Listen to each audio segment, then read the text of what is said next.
Hello प्यारे साथियों, नमस्कार। This is Rohit in front of you. दरिया हो या फाड़ टकराना चाहिए, दरिया हो या फाड़ टकराना चाहिए। मतलब कि आज देखो, हम उन बच्चों के लिए बात कर रहे हैं जो ऑफलाइन कोचिंग लेते हैं, जिन्हें ऑफलाइन पढ़ रहे हैं, जो इंग्लिश या मैथ रीजनिंग जो भी सब्जेक्ट है उनको ऑफलाइन आप पढ़ रहे हो। जो मेरे यहाँ ऑफलाइन बैचेस में बच्चे हैं उनके लिए भी ये वीडियो बेसिस का है, क्योंकि बच्चों की डिमांड थी। देखो, बिना डिमांड के मैं कोई भी चीज़ नहीं करता, बस डिमांड के हिसाब से बच्चों की डिमांड थी कि सर, जैसे अपकमिंग एग्जाम एसएससी स्टेनोग्राफर 2026, मतलब 2026 का जो अपना एसएससी स्टेनोग्राफर का एग्जाम है, तो उसके लिए बच्चों की डिमांड थी। क्योंकि बच्चा हाइपर हो जाता है, हाइपर टेंशन, ओवर थिंकिंग, जिसको हाइपर थिंकिंग बोलते हैं, बहुत ज्यादा हो जाता है। क्योंकि जो एग्जाम है वो अभी अगस्त सितंबर के मिड में है, मतलब अक्टूबर तक जा सकता है। तो एसएससी स्टेनोग्राफर और जो बच्चे हैं वो ऑफलाइन बैचेस में है, वो स्टेनो वाले ही है, तो उनको स्टेनोग्राफर देना है। तो उनका रीजन क्या है सर, कि कैसे मेंटेन करके चले चीजों को, कि कैसे पढ़ें कि हमारा सिलेबस भी कंप्लीट हो जाए और हम अच्छा एफोर्ड कर पाए या अच्छा परफॉर्मेंस कर पाए एग्जाम में। तो देखो, उसके लिए ही मैं यहाँ पर आपके लिए, बच्चों के लिए विशेष अनुरोध के बाद, या मैं उनको एक अच्छी गाइडलाइंस देने के लिए यहाँ खड़ा हूँ। जितनी भी गाइडलाइंस दूंगा वो बेटर होगी। तो जो बच्चे एसएससी स्टेनोग्राफर के एग्जाम की प्रिपरेशन कर रहे हैं ऑफलाइन बैचेस में इंग्लिश के साथ, उनके लिए उनका फोबिया रहता है। जो अपना पहले तो देखो, उनको एग्जाम पैटर्न ही पता नहीं कितना एग्जाम पैटर्न रहता है। तो जो एग्जाम पैटर्न रहता है वो 200 मार्क्स का रहता है, 200 मार्क्स का, जिसमें से 100 मार्क्स की इंग्लिश रहती है, 100 मार्क्स अदर मटेरियल। मतलब कि इंग्लिश अपनी एक सेपरेट है और उसके बाद सेपरेट है। तो आपका जो 100 मार्क्स का है वो इंग्लिश का मटेरियल है, और 100 मार्क्स का आपका रीजनिंग प्लस जीके जीएस का। तो इस चीज की देखो, हम बात करते हैं कि कैसे मेंटेन करें। सबसे पहले बात आती है 100 मार्क्स की इंग्लिश और 100 मार्क्स की जीके जीएस प्लस रीजनिंग। अब इसमें मैथ ऐड नहीं है आपके लिए। तो सबसे पहले बच्चों को डाउट है कि इंग्लिश को स्ट्रॉन्ग कैसे बनाए। देखो, मैं आपके सामने खड़ा हूँ इंग्लिश को लेकर ही, और इंग्लिश के लिए ही काम कर रहा हूँ। क्या है कि 100 नंबर की इंग्लिश रहती है, तो बच्चों के लिए मैं एक अच्छा सजेशन, और सबसे अच्छे सजेशन यही दूंगा कि पहले तो आप एक बार सिलेबस को कंप्लीट करिए। मेरे यहाँ जो बच्चे पढ़ रहे हैं उनका आप सिलेबस से भी ज्यादा कंप्लीट हो गया है, मतलब एक तिहाई भाग कंप्लीट हो गया है इंग्लिश के ग्रामेटिकल चीजों का। उसके साथ वोकैब सेशन चल रहा है। वोकैब सेशन मतलब आपको वोकैबलरी याद कराई जाएगी, जिसमें क्या होगा, आपकी वोकैबलरी क्या रहती है, मोस्ट इंपोर्टेंट रहती है। रूट मेथड चल रहा है, क्योंकि बच्चों के लिए यदि वोकैब आती है तो चीजें आसान हो जाती हैं। तो वही चीजें को लेकर काम कर रहा हूँ मैं। तो बच्चों के लिए इंग्लिश के लिए सबसे देखो बेस्ट जो रीजन मैं बताता हूँ वो ये है कि आपको क्या करना है, इंग्लिश में जो चीज आप जहां से सोर्स है आपके पास उपलब्ध, वहां से पढ़िए। वहां से पढ़ने के बाद आप उनको प्रैक्टिस करिए। प्रैक्टिस करने के साथ साथ आप सेक्शनल मॉक लगाइए। सेक्शनल मॉक समझते हो आप?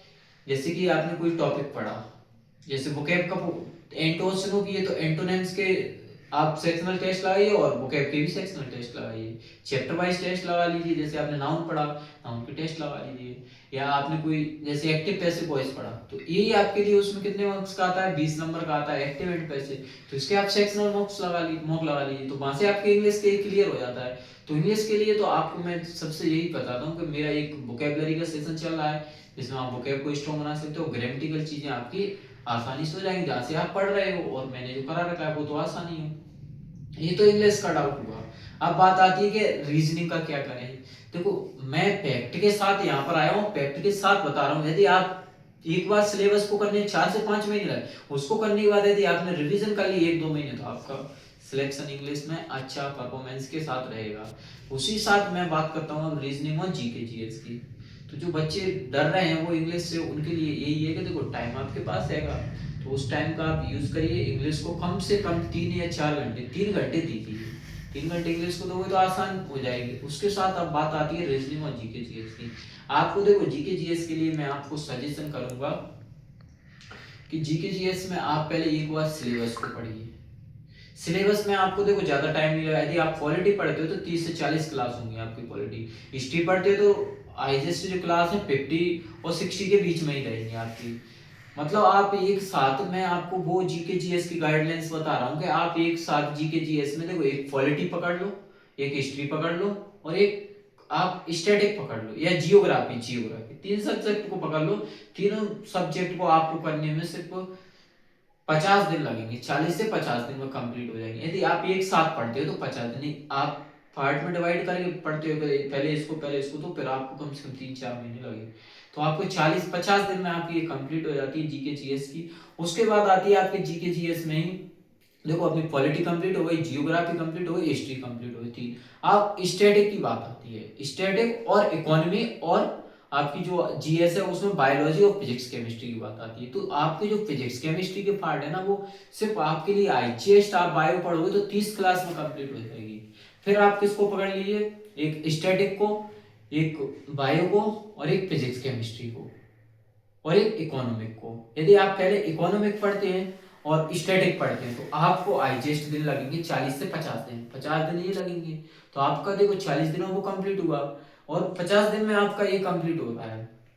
तो कहीं ना कहीं जाके आपका 40 और 50 90 दिन, 90 मान के चलो 3 महीने में, मैं तो मान के चलता हूँ आपका 4 महीने। तो 4 महीने में आपका जीके जीएस का तो देखो आपका कम से कम 4 या 5 मंथ में आपका जीके जीएस का सिलेबस कंप्लीट हो जाएगा। अभी आपके पास बहुत टाइम है, सितंबर अक्टूबर तक, मतलब अगस्त सितंबर तक आपका एसएससी स्टेनोग्राफर ये हुआ आपका जीके जीएस। अब बात आती है रीजनिंग। रीजनिंग में आप यदि कोई एक क्लास ले रहे हो, रीजनिंग में ज्यादा नहीं रहता, 3 महीने 1 महीने या 2 महीने आपने अच्छे से पढ़ लिए, मतलब 50 दिन वही रीजनिंग की बात है।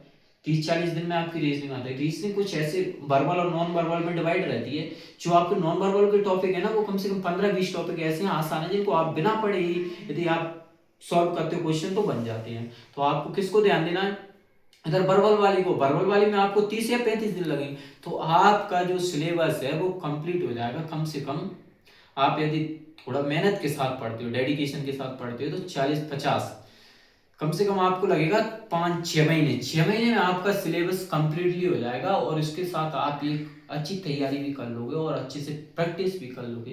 तो ये आपके लिए एसएससी स्टेनोग्राफर जो बच्चे तैयारी कर रहे हैं रनिंग में, उनके लिए जो डाउट रहता है वो ये डाउट यहाँ क्लियर है। आपको कम से कम ये क्लासेस लेनी पड़ेंगी, इस तरह से आपको क्लासेस लेनी पड़ेंगी। और बात आती है इंग्लिश की, तो इंग्लिश के लिए मैं हूँ और आप, मैंने आपको बता दिया ये गाइडलाइंस के साथ कि आपको 4 घंटे 3 घंटे इंग्लिश को देना है। तो यहाँ से आपकी इंग्लिश कंप्लीट हो जाती है।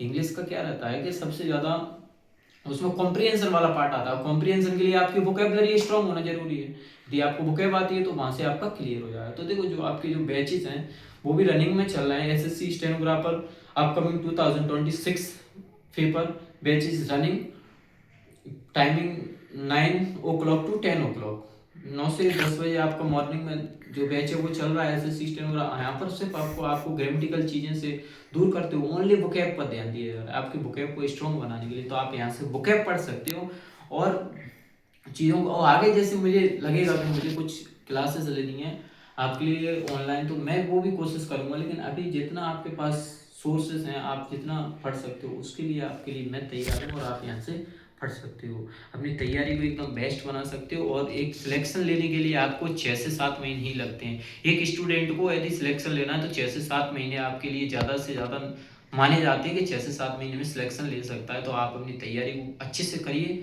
और best of luck for upcoming exam 2026। Thank you so much.